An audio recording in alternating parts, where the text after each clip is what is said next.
Welcome guys, our public school online classes. In this video we are going to discuss about the some important cell organelles and their function. तो in this video, इस video में जो हमारा next cell organelle है कोशिकांग। Cell और cell organelles में difference आप समझ लीजिए। ये जो कंप्लीट स्ट्रक्चर आप देख रहे हैं ये सेल है, और इस सेल्स में जो भी ये आप स्ट्रक्चर देख रहे हैं, चाहे वो वॉल हो, न्यूक्लियस है, माइटोकॉन्ड्रिया है या फिर लाइसोसोम है, ये सब क्या है? कोशिकांग है, अर्थात कोशिका के अंग हैं। इनको हम आर्गन नहीं बोलेंगे बल्कि ऑर्गेनेल्स बोलते हैं। तो नेक्स्ट हमारा जो सेल ऑर्गेनेल या कोशिकांग है वो है प्लाज्मा मेम्ब्रेन। तो अगर हम प्लाज्मा मेम्ब्रेन की बात करें तो जो जंतु कोशिका होती है उसमें ये सबसे बाहर की तरफ होती है, लेकिन प्लांट सेल में सेल मेम्ब्रेन के बाहर भी एक मोटी थिक मेम्ब्रेन होती है जिसको हम सेल वॉल के नाम से जानते हैं।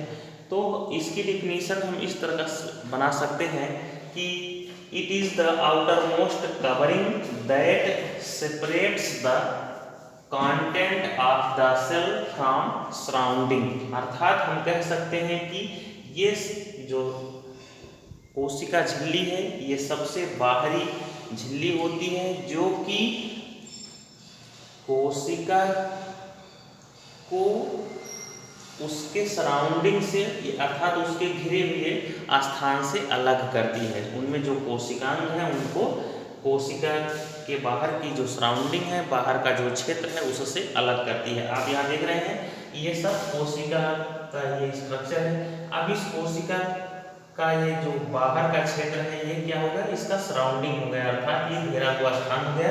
तो यहाँ आप देख रहे हैं कि अगर ये कोई जंतु कोशिका होती, एनिमल सेल होती, तो यहाँ पर ये मेम्ब्रेन सेल वॉल एब्सेंट होती, तो बचती क्या? सिर्फ प्लाज्मा मेम्ब्रेन, यहाँ हम उसको सेल मेम्ब्रेन भी बोलते हैं। तो बचती हमारी क्या?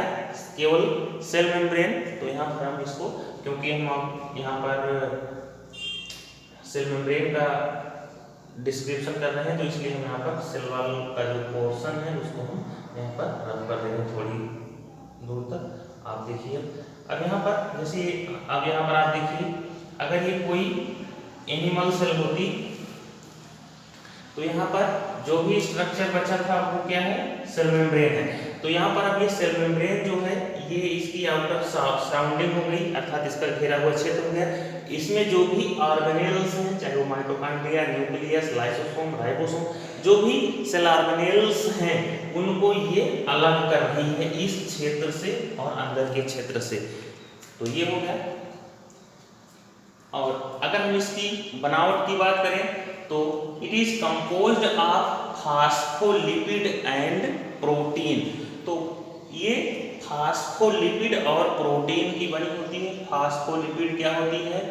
जब फास्फोरस और लिपिड संयुक्त होकर कोई मटेरियल बनाते हैं तब हम उसको फास्फोलिपिड बोलते हैं। और इसी फास्फोलिपिड की मेम्ब्रेन में प्रोटीन के छोटे छोटे पार्टिकल्स उसमें अटैच रहते हैं और इस तरह से फॉर्मेशन हो जाता है हमारी सेल मेम्ब्रेन का या प्लाज्मा मेम्ब्रेन का।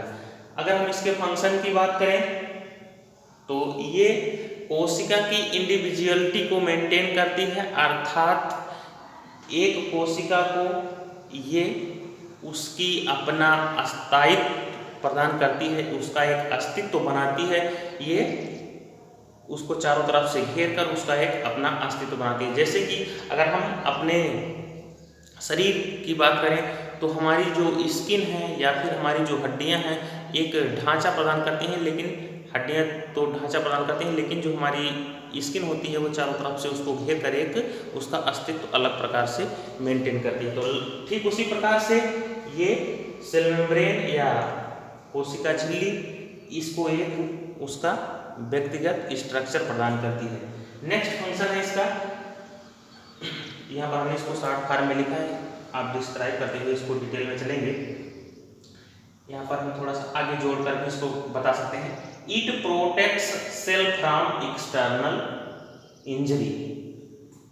एक्सटर्नल मीन्स होता है बाहरी, इंजरी मतलब आघात। तो ये जो कोशिका झिल्ली होती है, सेल मेम्ब्रेन होती है, ये कोशिका को किसी बाहरी आघात से उसकी सुरक्षा करती है। जैसे हम बात करें हमारी स्किन में, ये जो बाहरी लेयर होती है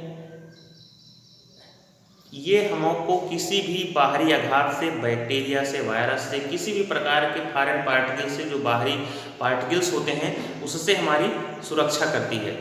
अगर हमारी सपोज दैट ये बाहर की जो स्किन ना हो तो कोई भी माइक्रो ऑर्गेनिज्म आसानी से हमारे शरीर में प्रवेश कर सकता है और उसमें संक्रमण पैदा कर सकता है। कभी आपको चोट लग जाती है, ऊपर की स्किन जब छिल जाती है तो आप देखते हैं कि छोटी सी भी खरोंच आपको काफ़ी नुकसान पहुंचाती है। तो ठीक उसी प्रकार से ये प्लाज्मा मेम्ब्रेन होती है, ये कोशिका को जो है किसी भी आघात से उसकी सुरक्षा करती है। ऐसा आघात जो नुकसान पहुंचा सकता है कोशिका को, उन आघातों से सुरक्षा करती है। Next, it regulates the movement of molecules in and out of the cell. इसका अर्थ ये हुआ कि ये जो कोशिका झिल्ली है ये कोशिका के अंदर से बाहर की तरफ और बाहर से अंदर की तरफ मॉलिक्यूल्स के मूवमेंट को रेगुलेट करती है।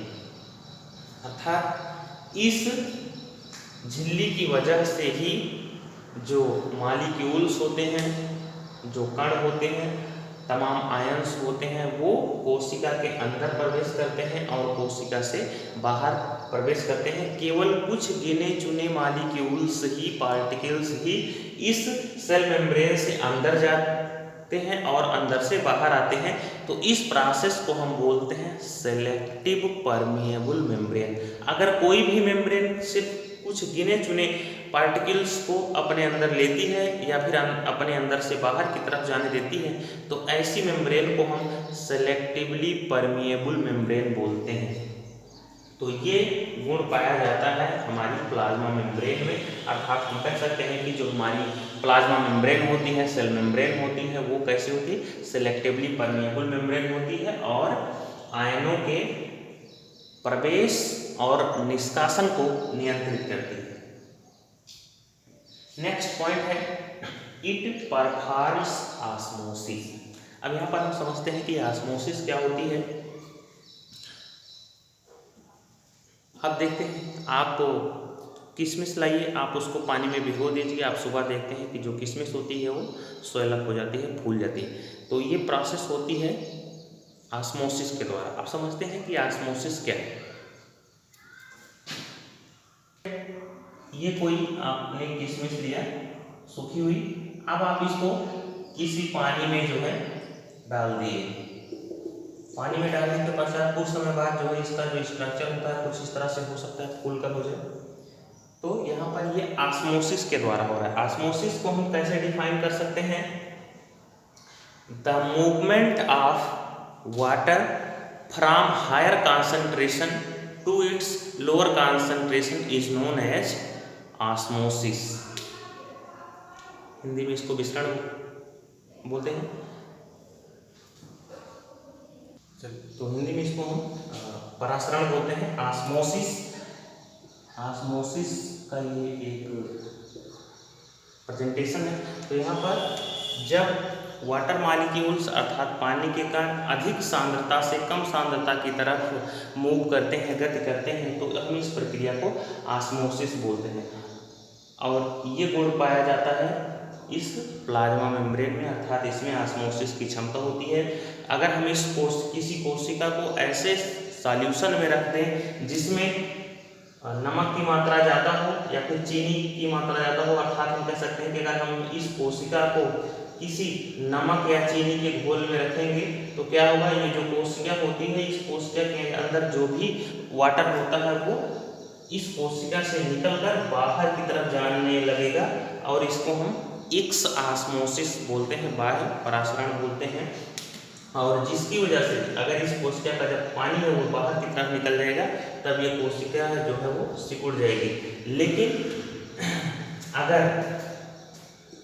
इसी कोशिका को हम फिर से निकालकर पानी में रख दें किसी पानी में रख दें तब ये कोशिका फिर से पानी को एब्जॉर्ब करके, पानी को अवशोषित करके फूल जाएगी और हम तब इसको इंडास्मोसिस बोलते हैं। एक्सऑस्मोसिस। ये इस कंडीशन में क्या होगा कि जो हमारी कोशिका है इस तरह से सिकुड़ जाएगी। और एक्सऑस्मोसिस किस में हो सकती है? साल्ट सॉल्यूशन में हो सकती है या फिर चीनी के घोल में हो सकती है, शुगर सॉल्यूशन में हो सकती है। और यहाँ पर अगर हम फिर से उसी कोशिका को, यहाँ पर अगर हम इसी रेजिन अर्थात किशमिश का ही उदाहरण लें तो सबसे पहले अगर हम उस किशमिश को किसी साल्ट सॉल्यूशन में रख दें या फिर चीनी के घोल में रख दें, ऐसी किशमिश जो फूली हुई है, पहले से भिगोकर उसको पानी में रख दें, फूल जाए, और फिर अब जब हम उसको किसी नमक के घोल में, नमक के विलयन में रखेंगे तो उसमें एक्सऑस्मोसिस होने लगेगी, अर्थात किशमिश के भीतर से पानी बाहर की तरफ निकल जाएगा और वो तब किशमिश उससे सिकुड़ जाएगी।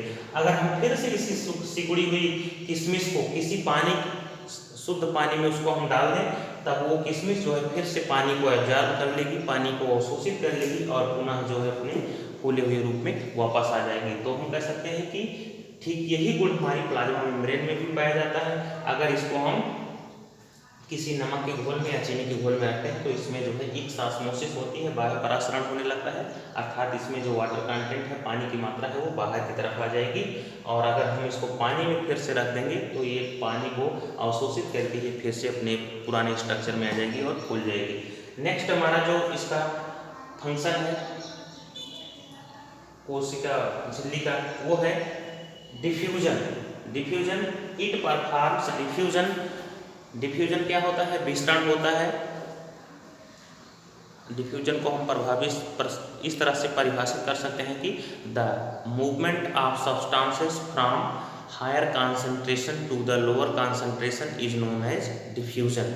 डिफ्यूजन जो है, जैसे कोई गैसियस एक्सचेंज होता है, आप देखते हैं जो कोशिकाएं होती हैं उनमें ऑक्सीजन, रेस्पिरेशन के दौरान ऑक्सीजन लेती हैं और कार्बन डाइऑक्साइड बाहर निकालती हैं।